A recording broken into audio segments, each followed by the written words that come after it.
Hello बेटा, ये question है, ध्यान देना, अच्छे से समझना। इसके अंदर हमारे पास 4 कैपेसिटर दिए हुए हैं, 4 कैपेसिटर गिवन है। और सबसे जो पहला कैपेसिटर है उसकी जो कैपेसिटेंस है वो दे रखी है 10 माइक्रोफैरड। दूसरा और तीसरा नंबर का जो कैपेसिटर है उसकी कैपेसिटेंस दे रखी है 20 माइक्रोफैरड। और फोर्थ नंबर के कैपेसिटर की कैपेसिटेंस दे रखी है 40 माइक्रोफैरड। जो C1 है उसके अक्रॉस चार्ज भी दे रखा है इसने 20 माइक्रो कूलम। इसने कहा है कि बताओ जो X और Y पॉइंट है इन दोनों के बीच में पोटेंशियल डिफरेंस क्या होगा।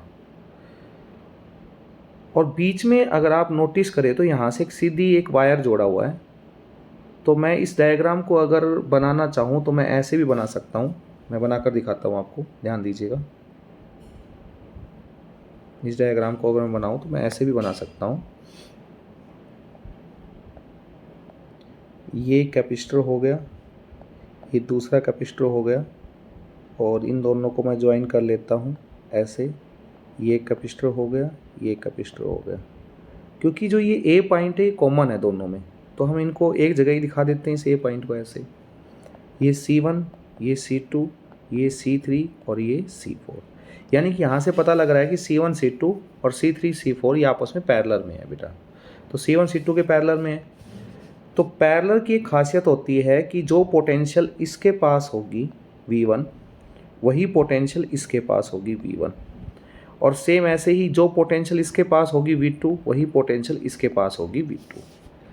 चार्ज दोनों के पास अलग अलग हो सकता है। तो यहाँ से हम सोल्व करते हैं और सबसे पहले C1 के पास पोटेंशियल पता करते हैं, क्योंकि C1 के पास हमें चार्ज पता है 20 माइक्रो कूलम है। तो पोटेंशियल पता करने का क्या तरीका होगा यहाँ से, तो Q1 अपॉन में C1। तब Q1 क्या है, 20 माइक्रो कूलम है, और कैपेसिटेंस क्या है इसकी 10 माइक्रोफैरड। माइक्रो से माइक्रो कैंसिल हो जाएगा, तो V1 की वैल्यू यहाँ पर 2 वोल्ट आ जाएगी, वोल्ट में आएगी, याद रखना इस बात को।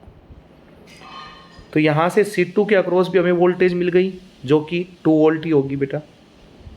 अच्छा, C2 के अक्रॉस अगर चार्ज निकालना है तो कैसे निकालेंगे, इसकी कैपेसिटेंस और इसकी वोल्टेज। ठीक है, तो कैपेसिटेंस क्या है इसकी, वो दे रखी है हमारी 20 माइक्रोफैरड, इनटू में वोल्टेज 2 है, तो 40 माइक्रो कूलम चार्ज आ जाएगा। ठीक है, अब अगर हम इस कॉम्बिनेशन को ध्यान से देखें तो ये जो कॉम्बिनेशन आपको दिखाई दे रहा है, ये वाला जो कॉम्बिनेशन आपको दिखाई दे रहा है और ये वाला जो कॉम्बिनेशन दिखाई दे रहा है, दोनों आपस में पैरेलल में होंगे।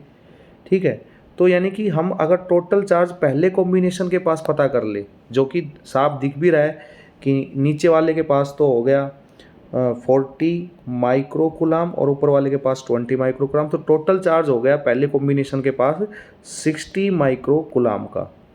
ठीक है, तो 60 माइक्रो कूलम का ही चार्ज इस वाले कॉम्बिनेशन के पास होगा। तो एक काम करते हैं, इन दोनों की C3 और C4 की टोटल कैपेसिटेंस निकाल लेते हैं। टोटल कैपेसिटेंस C1 और C3 और C4 की निकाल लेंगे। पैरेलल में तो सीधा ऐड कर देंगे, और इन दोनों की वैल्यू भी हमें दी हुई है 20 माइक्रोफैरड और 40 माइक्रोफैरड, तो 60 माइक्रोफैरड आ जाएगा इसका आंसर। और इनके पास जाने वाला टोटल चार्ज भी हमें पता लग गया है बेटा, इन दोनों के पास कितना चार्ज आ रहा है टोटल, C3 और C3 और 4 के कॉम्बिनेशन के पास अकेले C3 के पास नहीं, दोनों के कॉम्बिनेशन के पास कितना चार्ज जा रहा है वो भी हमें पता लग गया है। तो कितना जा रहा है, C3 और C4 के कॉम्बिनेशन के पास 60 माइक्रो कूलम। ठीक है, और वोल्टेज कितनी जाएगी दोनों के कॉम्बिनेशन के पास वो भी निकाल लेते हैं।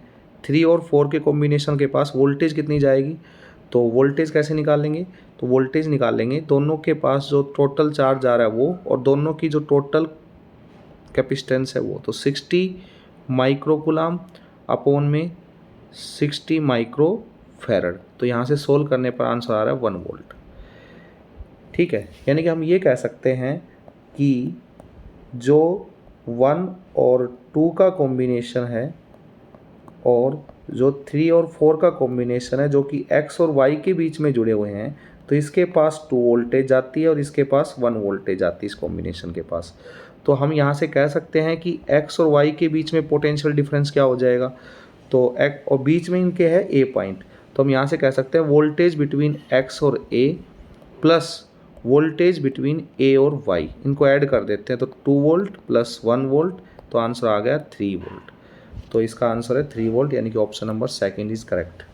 ठीक है, ऑप्शन जो सेकंड है वो करेक्ट है यहाँ पर। ओके, थैंक यू बेटा।